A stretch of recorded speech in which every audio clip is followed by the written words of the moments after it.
Protest हमारी महाराष्ट्र की बेटियों के लिए है, ये प्रोटेस्ट हमारी महाराष्ट्र की महिलाओं के लिए है, ये प्रोटेस्ट महाराष्ट्र के संस्कार और संस्कृति के लिए है, ये महाराष्ट्र के सम्मान के लिए है।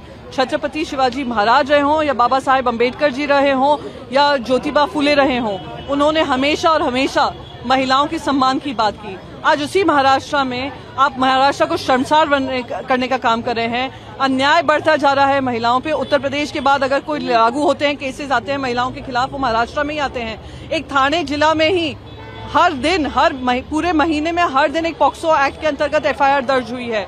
12 घटनाएं हुई हैं 10 दिन के अंदर अंदर। और एफआईआर दर्ज करने में महिलाओं को दिक्कत होती है, न्याय मिलने में दिक्कत होती है, उनको दर दर भटकना पड़ता है न्याय पाने के लिए। एक तरफ आप लड़की बहन की बात करते हैं, दूसरी तरफ बेटियां कह रही हैं, बहनें कह रही हैं लड़की बहन और बेटी सुरक्षा योजना कब, उसकी लड़ाई हम लड़ने आए हैं। इस तरीके से उद्धव ठाकरे जी ने आज आवाज उठाई, उन्होंने अब जो पार्टी का जो मैटर सुप्रीम कोर्ट में चल रहा है उसकी बात कही, तारीख पे तारीख मिल रही है, वही शक्ति बिल की बात कही है राष्ट्रपति को लेकर। बस हमारा मानना एक बात का है कि अब शायद with all due respect to the court, अब कोर्ट्स को भी ध्यान देना होगा देश की प्राथमिकता क्या है, महिला इंसाफ है या नहीं है। हम पीसफुल बंद की मांग कर रहे थे, इतनी स्फूर्ति से जो डिसीजन लिया गया बंद को रोकने का, किसके पेटिशन के अनुसार किया गया? वो जो गृह मंत्री और मुख्यमंत्री के एडवोकेट बने घूमते हैं, उनका काम करते फिरते हैं। चलिए, हमें पूरा डिसएग्रीमेंट है कोर्ट के जजमेंट से, पर हमने उसका सम्मान किया, इसलिए हमने आज प्रोटेस्ट किया है। पर सवाल ये भी उठता है, आज महाराष्ट्र में आज ये परिस्थिति कैसे बनी? क्योंकि ये जो खोके लो धोखे दो वाली सरकार है, वो संविधान को दरकिनार कर प्रजातंत्र को दरकिनार कर बनी है। वो लड़ाई हम 3 साल से लड़ रहे हैं, उस पर कब प्राथमिकता देकर उस पर निर्णय लिया जाएगा? उस पर कोर्ट डेट पे डेट होती है। डिस्क्वालिफिकेशन यानी डिस्क्वालिफिकेशन, उनका पूरा टर्म खत्म हो जाएगा महाराष्ट्र के साथ गद्दारी कर पर निर्णय नहीं लिया जाएगा। With all due respect to the court, I want to ask the courts today कि इस पे निर्णय कब? महिलाओं के जो इनका पाप का घड़ा भरता जा रहा है महिलाओं के खिलाफ का, उस पे न्याय कब? महाराष्ट्र में चल रहा राजनीतिक नेताओं का ये प्रदर्शन यही नहीं रुका। सभी विपक्षी पार्टियों के प्रदर्शन और मांगों को नकारते हुए मुंबई में बीजेपी की महिला विंग ने चक्का जाम कर दिया।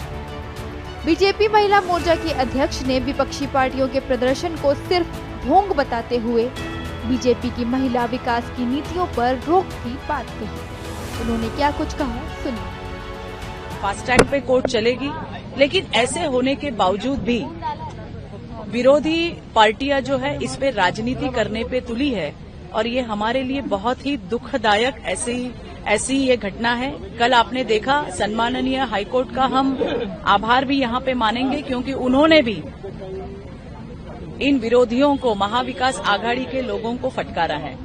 आज हम यहाँ पे इसलिए बैठे हैं कि जिस प्रकार से राजनीति ये कर रहे हैं, बदलापुर की बेटी के साथ जो हुआ है वो तो सिर्फ बहाना है, क्योंकि इनके प्रोटेस्ट में लाडली बहन योजना बंद कर दो ऐसे फ्लैक्स लगे हुए थे। इनका निशाना लाडली बहन योजना है, और ऐसे राजनीति करने वाले महाविकास आघाड़ी के नेताओं को शर्म आनी चाहिए। आज मैं और मेरी सारी बहनें यहाँ पे जो बैठी है, आप प्लाकार्ड दे सकते हैं, ये वही लोग हैं जो 2.5 साल सत्ता में थे और ये इतनी सारी घटनाएं हुई है। फरवरी 2020 में तो महाराष्ट्र में 8 जिंदा महिलाओं को जलाया गया। ये हिंगन घाट की घटना आप जो देख रहे हो, इस घटना में तो लोग लड़की का दाह संस्कार नहीं कर रहे थे, पूरा महाराष्ट्र सड़क पे आया था, और तभी कलेक्टर ने सरकार के माध्यम से उनकी कुछ मांगे लिख के दी थी, जो इन्होंने इनके कार्यकाल में पूरी नहीं की।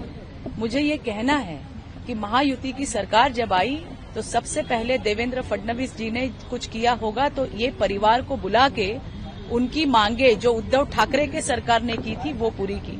क्वारंटाइन सेंटर, कोरोना काल में मेरा घर मेरी जिम्मेदारी बोलने वाले उद्धव ठाकरे, इस क्वारंटाइन सेंटर जो सरकारी क्वारंटाइन सेंटर था, क्वारंटाइन हुई 2 महिलाओं पे बलात्कार और 12 महिलाओं के विनय भंग की घटनाएं हुई, लेकिन इन्होंने चुप्पी साधी बैठे, इन्होंने कुछ नहीं किया।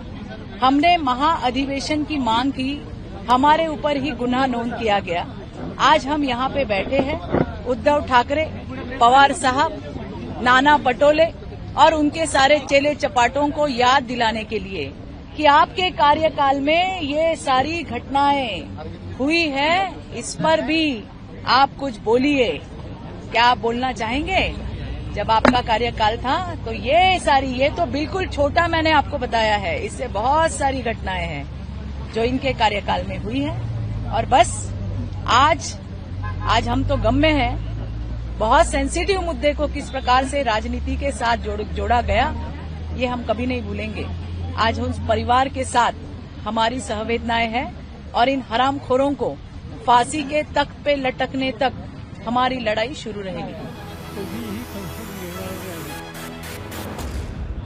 नासिक है।